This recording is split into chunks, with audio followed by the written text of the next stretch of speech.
Hey folks, my name is Felix Brann. I'm head of data science at Vital. We are deploying online machine learning in the healthcare space, and I thought it'd be interesting to sort of actually talk about our use case a little bit. Hope you find that's interesting, and rather than just shameless company self-promotion, I'll let you decide in the chat.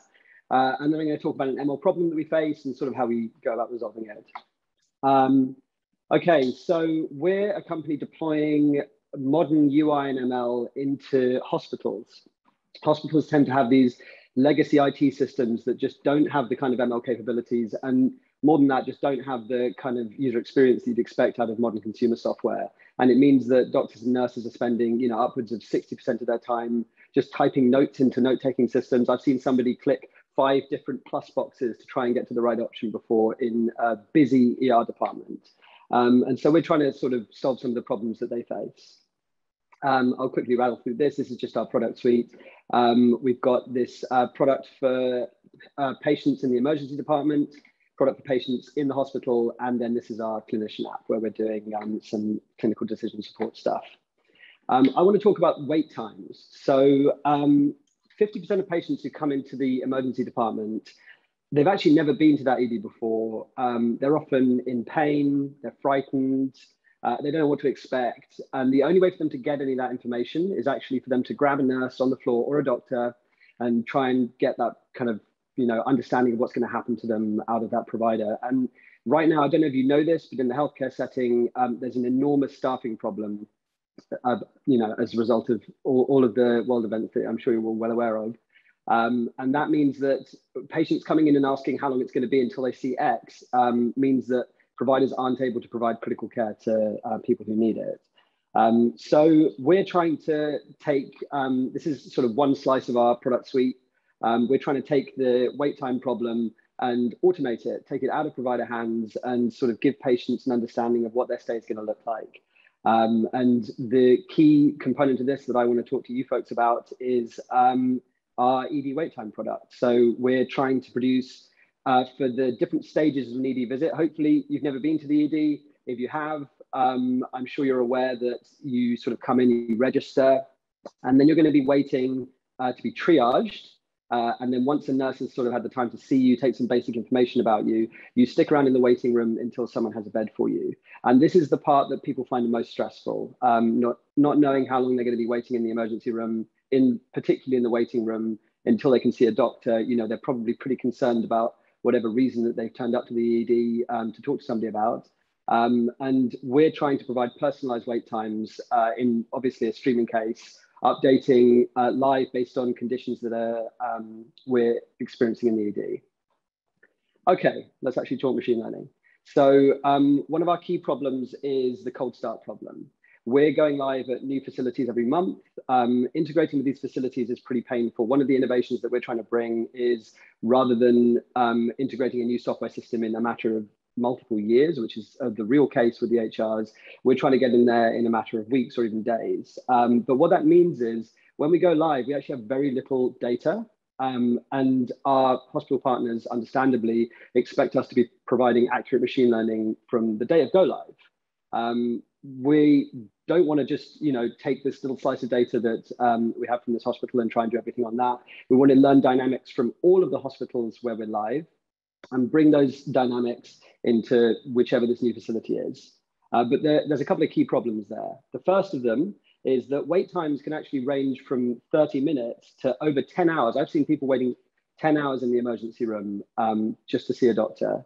And also in the healthcare setting, data regime changes are really common and they're a real problem. Here's an example of sort of regime change that I'm sure you'll all be aware of. This is on the x-axis, the year of 2020, and on the y-axis, the number of people who were admitted to 4 different emergency rooms on the East Coast.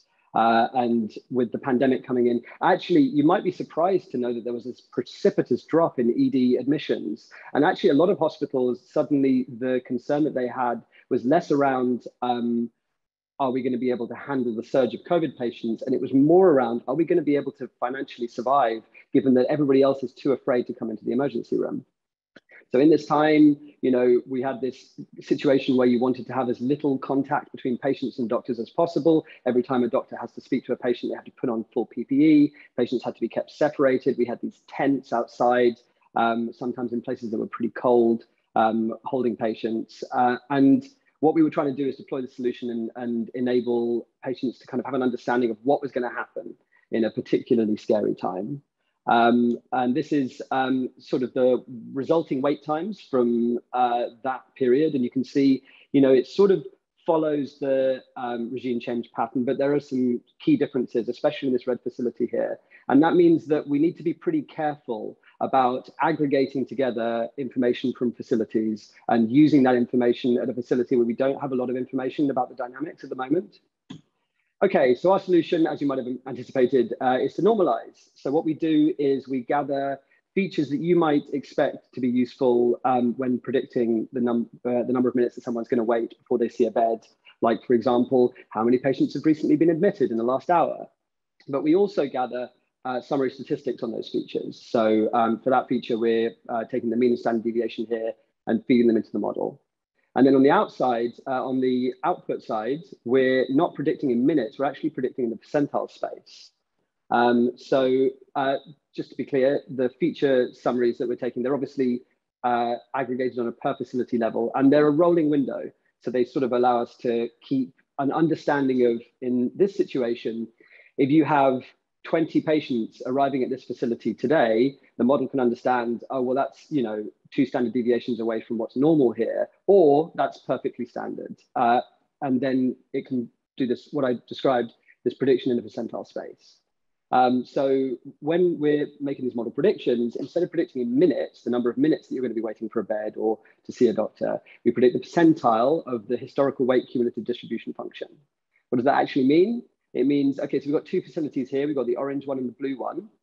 What we're doing is we're taking from the last 2 weeks, all of the wait steps for those facilities. So let's say we're sitting in the triage room, we're sitting in the waiting room after triage and we're waiting for a bed. We take all of the resulting waits and their real wait times, we order them. And if we are outputting 0.8 in our model here, we take the 80th out of 100th wait, right? So this allows us, our model, to sort of predict into this latent space, and then we can project back using the recent rolling history of the facility.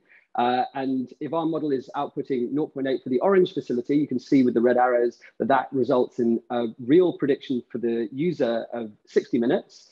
But if the model is predicting 0.8 for the blue facility, that's resulting in 280 minutes. Okay, so it's Tecton conference. I thought we'd talk a little bit how we use Tecton to solve this problem. So we want to calculate this admitted count concept. We also want to calculate this mean and standard deviation of that feature. So what we've done is we've built a feature service for all of the features that we would like to normalize per facility, keyed by facility ID. We have, this is a little bit more involved in this picture, but simplified, we have a Lambda, which is periodically extracting those features, and it's putting them into Redshift for us. We're connecting Redshift as a data source in Tecton, and in our little Ouroboros here, it eats its tail and produces the normalized statistics on top of those features because it's treating the feature values as raw data source values. Right, at 9 minutes, that's everything that I had. Shameless promotion, we are hiring. If you'd like to come and work on a use case, a real streaming ML use case where it has tangible impact to people's lives, come and find us at vitally.com. Thanks, folks.